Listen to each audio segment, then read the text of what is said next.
Hacía tiempo que la muerte roja devastaba el país. Jamás peste fue tan fatal, tan terrible.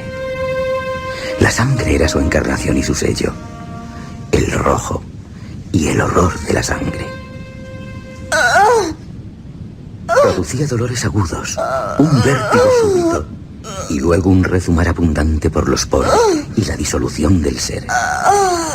Manchas purpurinas por el cuerpo y especialmente en la cara de la víctima la ponían al margen de la humanidad y le cerraban todo socorro y toda simpatía. La invasión, el progreso y fin de la enfermedad se cumplían en media hora. Pero el príncipe próspero era feliz, intrépido y sagaz. Cuando sus dominios estuvieron despoblados a medias, convocó a 1 millar de amigos vigorosos y alegres de corazón, escogidos entre los caballeros y las damas de su corte, y se hizo con ellos un retiro profundo en una de sus abadías fortificadas. Era la abadía de amplia y magnífica construcción, y había sido creada por el excéntrico, aunque majestuoso, gusto del príncipe. La rodeaba una alta y sólida muralla que tenía portones de hierro. Una vez dentro los cortesanos, se trajeron fraguas y enormes martillos y se soldaron los cerrojos. Había decidido que no hubiese modo alguno de entrar o salir, si alguien de pronto se dejaba llevar por la desesperación o la locura. Tenían una gran abundancia de provisiones. Con precauciones semejantes, los cortesanos podían desafiar el contagio. Que el mundo exterior se las arreglara por su cuenta. Entretanto, era una locura afligirse o meditar. El príncipe había reunido todo lo necesario para los placeres. Había bufones, improvisadores, bailarines y músicos. Había belleza, había vino. En el interior de la abadía, todo eso, más seguridad. Fuera de ella, la muerte roja. Hacia el 5º o 6º mes de tal retiro, y cuando la peste causaba estragos con más rabia, el príncipe próspero gratificó a sus 1000 amigos con un baile de máscaras de la más insólita magnificencia. Aquel baile fue un espectáculo voluptuoso. Pero primero, permítanme que les describa las salas en que tuvo lugar. Había 7, todo un ámbito imperial.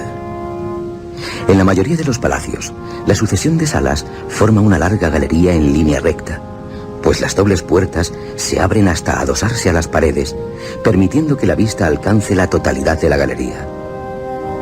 Aquí, el caso era muy diferente, como era de esperar, tratándose de un duque con un gusto tan extravagante. Las salas estaban regularmente que la mirada no podía abarcar más de una a la vez. Cada 20 o 30 metros se producía un giro brusco, y con cada giro algo lleno de novedad.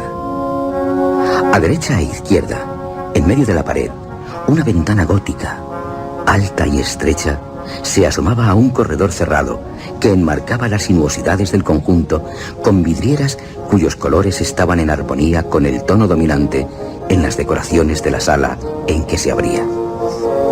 Si, por ejemplo, la cámara de la extremidad oriental tenía tapicerías azules, muy azules eran sus ventanas. La segunda estancia ostentaba tapicerías y ornamentos purpúreos, y aquí los vitrales eran púrpura. La tercera, enteramente verde, así como los cristales. La cuarta, decorada e iluminada con tono naranja. La quinta, blanca. La sexta, violeta. La séptima sala estaba totalmente sepultada bajo colgaduras de terciopelo negro, que revestían todo el techo y las paredes y descendían en pesados pliegues hasta una alfombra del mismo paño y del mismo color. Pero en esa sala, el color de las ventanas no correspondía al de la ornamentación. Los cristales eran escarlata, de un color rojo oscuro, de sangre. En ninguna de las 7 salas había lámpara o candelabro alguno, entre la abundancia de adornos dorados que había por todas partes o que colgaban de los techos. Ni lámparas, ni bujías. Ninguna luz de esa clase en aquella larga hilera de estancias.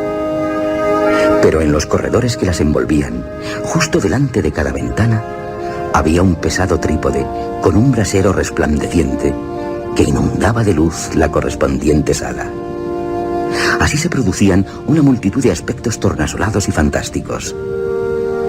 Pero en la habitación negra, la de poniente, el efecto del fuego a través de los cristales de color sangre sobre los tapices negros resultaba de lo más siniestro, pavoroso, dando un aire real a los rostros de los que allí entraban, que eran muy pocos, pues pocos eran los que se atrevían a dar en ella un paso hacia adelante.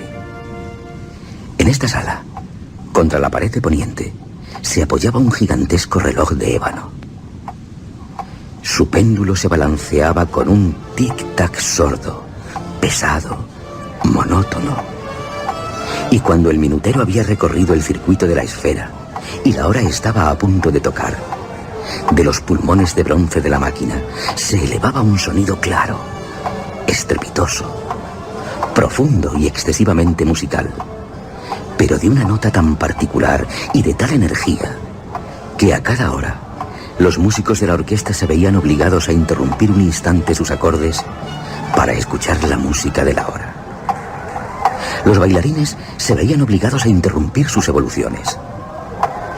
Una perturbación momentánea se producía en toda la alegre concurrencia. Mientras aún resonaban los tañidos del reloj, era posible observar que los más atolondrados palidecían y los de más edad y reflexión se pasaban la mano por la frente como si se entregaran a una confusa meditación o ensueño. Pero apenas los ecos cesaban del todo, unas ligeras sonrisas nacían en todos los rostros. Los músicos se miraban entre sí y sonreían, burlándose de sus propios nervios y desconcierto, y se decían que las siguientes campanadas no les causarían la misma y penosa impresión.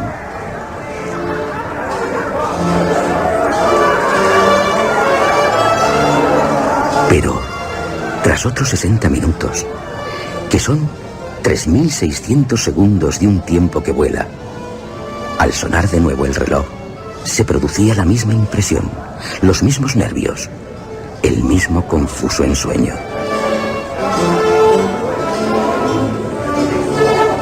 Pese a ello, la fiesta era alegre y magnífica. El príncipe destacaba por sus gustos singulares.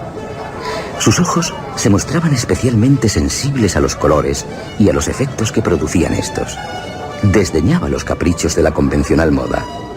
Sus planes eran atrevidos y apasionados, y sus concepciones brillaban con un esplendor bárbaro. Algunos lo juzgarían como un loco, pero no sus cortesanos. Era necesario oírlo, verlo y tocarlo, para tener la seguridad de que no lo estaba. El príncipe se había ocupado personalmente de gran parte de la decoración de las 7 salas destinadas a la gran fiesta, y su gusto había guiado la elección de los disfraces, no cabe duda de que de concepciones grotescas. Algo deslumbrador, brillante, con mordacidad, fantasía, mucho de lo que más tarde habría en el Hernani de Víctor Hugo. Se veían figuras de arabesco, con siluetas y atuendos incongruentes. Se veían fantasías delirantes, propias de la imaginación de los dementes. Había belleza, voluptuosidad, extravagancia en gran cantidad, algo de terrible y bastante repugnante. En verdad, en aquellos 7 salones se movían de un lado a otro muchos sueños. Sueños que se contorsionaban en todos los sentidos, tomando el color de las estancias, haciendo que la música desenfrenada pareciera el eco de sus pasos. De cuando en cuando se oía tocar el reloj de ébano de la sala de terciopelo. Y entonces, por un momento, todo se detenía, todo se callaba, excepto el reloj. Pero cuando los ecos del campaneo se desvanecían y apenas había huido, una hilaridad ligera y mal reprimida circulaba por todas partes. Y surge de nuevo la música, y viven los sueños, y se revuelven de un lado a otro más alegres que nunca, teñidos por los colores de las ventanas por las que penetraba, el resplandor de los trípodes. Pero en la sala de poniente, ninguna máscara se atreve a aventurarse.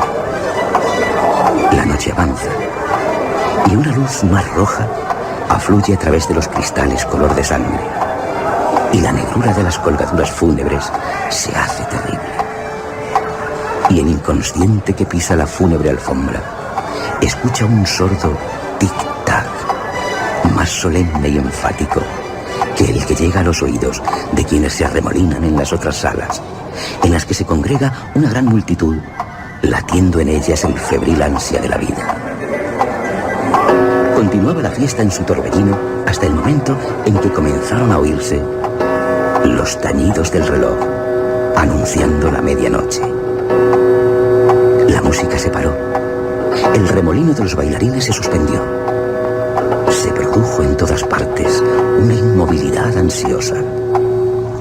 Pero esta vez, el reloj tenía que dar 12 campanadas, por lo que era posible que hubiera más sueños, más meditaciones entre los presentes. Y tal vez, debido a lo dicho, antes que los últimos ecos de la última campanada se hubieran sumergido en el silencio, tuvieron tiempo a darse cuenta de la presencia de una máscara que hasta entonces había pasado desapercibida. Corriendo en un susurro la noticia de aquella nueva presencia, acabó alzándose un rumor que expresaba desaprobación, sorpresa y finalmente espanto, terror, repugnancia. En una congregación de fantasmas como la que he descrito, se supone que ninguna aparición extraordinaria pudiera causar tal sensación.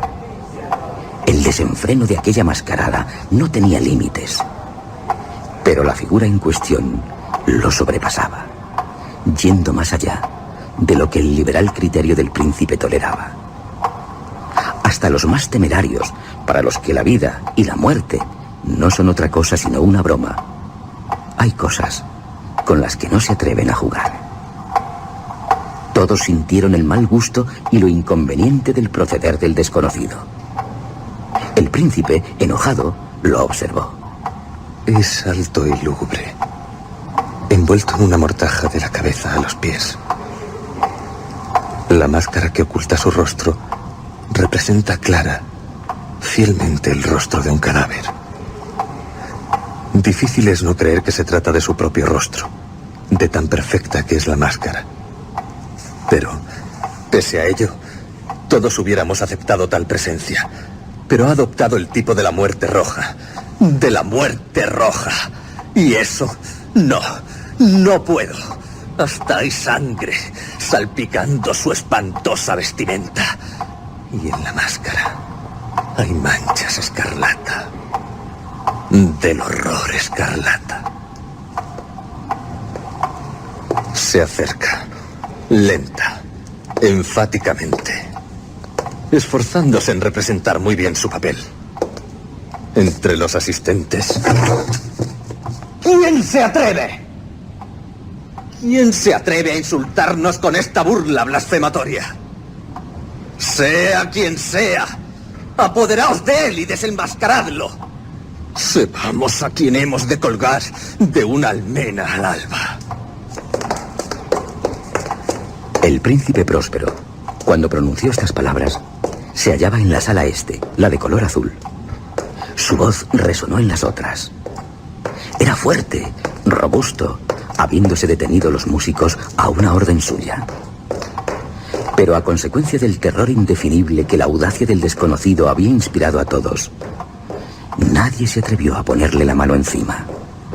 Por lo que el que se ocultaba tras aquella horrible máscara continuó su camino sin interrupción, yendo a las demás salas, de la azul a la púrpura, de esta a la verde, de la verde a la anaranjada, de esta a la blanca, para llegar a la violeta. Fue entonces cuando el príncipe Próspero, fuera de sí y avergonzado por su cobardía pasajera, se lanzó con precipitación a través de las 6 salas, no siendo seguido por nadie. El terror se había apoderado de todos. El príncipe, puñal en mano, se acercó impetuoso hasta llegar a 3 o 4 pasos del desconocido. fue al llegar a la sala de terciopelo. El enmascarado se volvió y se le enfrentó. Se oyó un grito. El puñal le cayó de su mano sobre la fúnebre alfombra. Y tras el puñal se desplomó el príncipe, muerto. Empujados por la desesperación, muchos de los asistentes entraron en avalancha en la sala negra, en la que la alta figura seguía inmóvil, erguida bajo la sombra del reloj de ébano. Retrocedieron con gran horror al descubrir que bajo la mortaja y la máscara cadavérica, que habían aferrado con gran violencia, no había ninguna forma tangible. Y entonces reconocieron la presencia de la muerte roja.